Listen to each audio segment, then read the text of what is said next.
Hello guys! Magandang araw po sa inyong lahat! Andito na naman ako sa harap ng camera para na naman magbigay sa inyo ng isang impormasyon na baka hindi nyo pa nalalaman. Pero bago ang lahat, ako po'y taos-pusong nagpapasalamat sa lahat ng mga viewers and listeners ko sa buong mundo, lalong-lalo na dyan sa Pilipinas. Maayong buntag sa inyong tanan, magandang araw po sa lahat.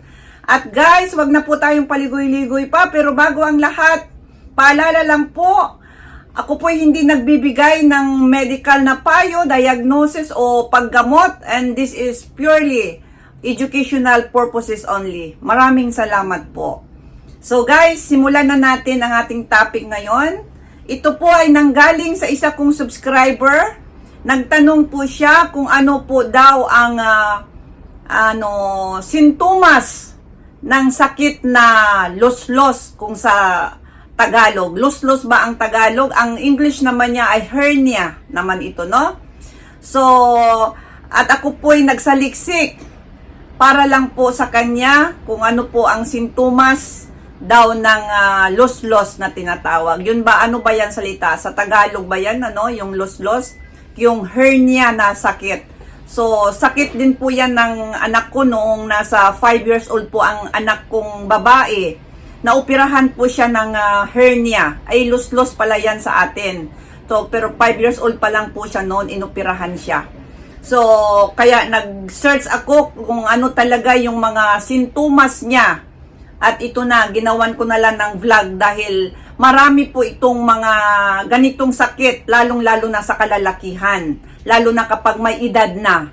No? Kasi ang sakit na ito, wala po siyang pinipili. Meron din siya sa mga bata, meron siya sa yung batang-bata. Kaya nga yung anak ko, 5 years old pa lang.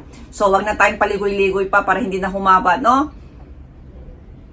Kaya, ito na po. So, ang 7 sintomas ng luslos o hernia sa lalaki.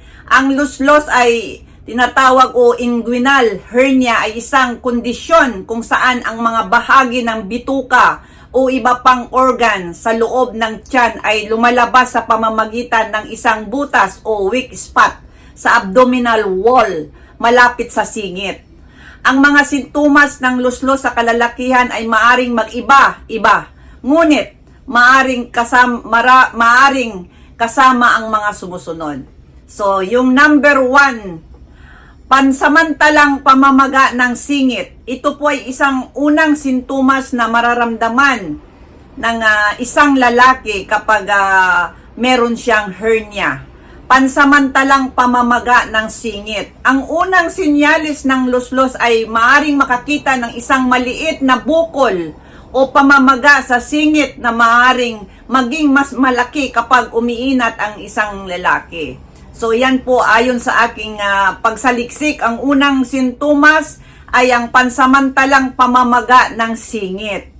At ang number 2 naman, sakit o discomfort. Maaring maranasan ang kirot, hapde, masamang pakiramdam sa singit, particular kapag nag-ehersesyo o nag-i-exercise, no? Ang isang lalaki, meron siyang maramdaman na sakit o discomfort sa bandang singit niya. At ang number 3 naman, pagkilala sa bukol. Sa ilalim ng tamang kondisyon o pagkakalagay, maaring maibalik ang lumalabas na bahagi ng bituka pabalik sa tiyan, ngunit ito ay maaring lumabas muli kapag nagsimulang gumalaw o pag-exercise. Kaya yan po yung number 3, pagkilala sa bukol, no? At ang number 4 naman na sintomas, minsan ay namamaga din ang paligid ng testicles kapag ang nakaluwang bituka ay bumaba sa scrotum na tinatawag. Yan po yung number 4 na naging sinyalis o sintomas. At ang number 5 naman ay nawawalan ng ganang kumain.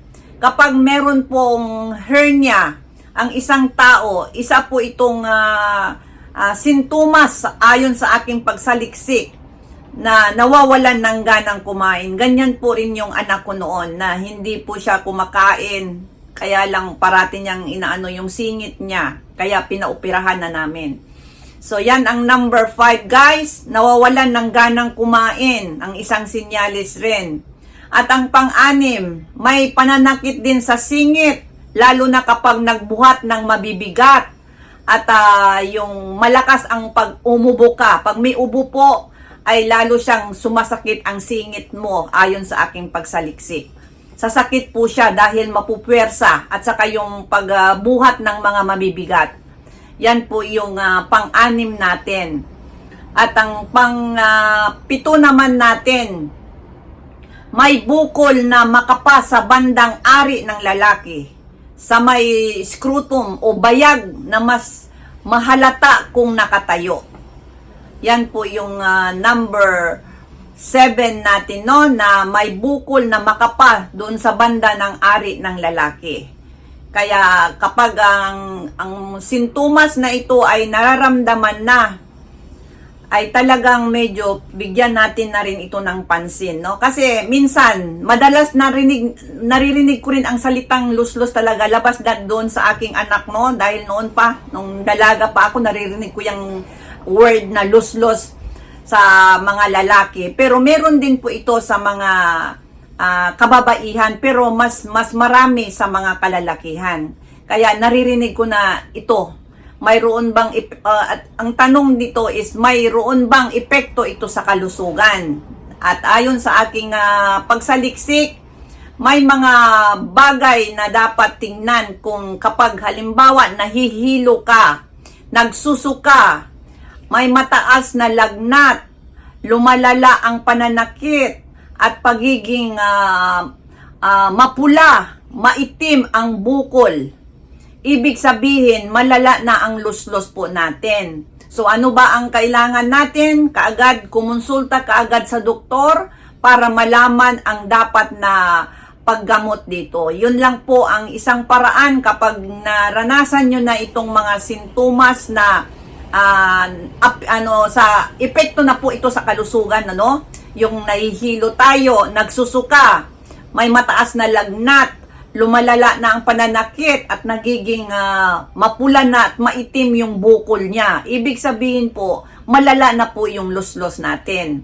Kaya kailangan na talaga natin kumonsulta sa isang doktor para malaman ang dapat na paggamot dito. Yan po guys, ang 7 sintomas ng luslos at epekto sa katawan, no? Yung number 1, pansamantalang pamamaga ng singit. Number 2, sakit o discomfort. Number 3, pagkilala sa bukol. At number 4 naman, minsan ay namamaga din ang paligid ng testicles kapag nakaluwang ang bituka na bumaba sa scrotum na tinatawag. Number 5, nawalan na ng ganang kumain. Pang-6, may pananakit din sa singit lalo na kapag nagbuhat ng mabigat na bagay at umuubo. At ang panglas naman ay yung may bukol na makakapa sa may mga bandang ari ng lalaki, sa may scrotum o bayag na mas mahalata kung nakatayo. So, ayan po guys, sana nakita mo ang vlog na ito para meron kang idea. Hindi ko alam kung ano dahil tinanong mo lang naman po sa akin kung ano ang mga sintomas. Ngunit kapag meron po tayo nito at narinig nyo na po ang mga yung mga dapat na kailangan na nating pumunta sa doktor, no? Na nahihilo ka na, nagsusuka ka na, kailangan po nating magpatingin na lang sa isang espesyalista para malaman kung anong tunay na dahilan at ang lunas niya. So maraming salamat sa iyo at sa pagtanong, at doon na rin sa mga sa mga subscribers ko na nanonood ngayon. Sana magkaroon din po kayo ng idea dito sa videong ito. Maraming salamat, at sa susunod na naman, huwag niyong kaligtaan ang ibibigay ko na namang mga impormasyon na baka mapagkunan nyo kahit kaunting idea man lamang.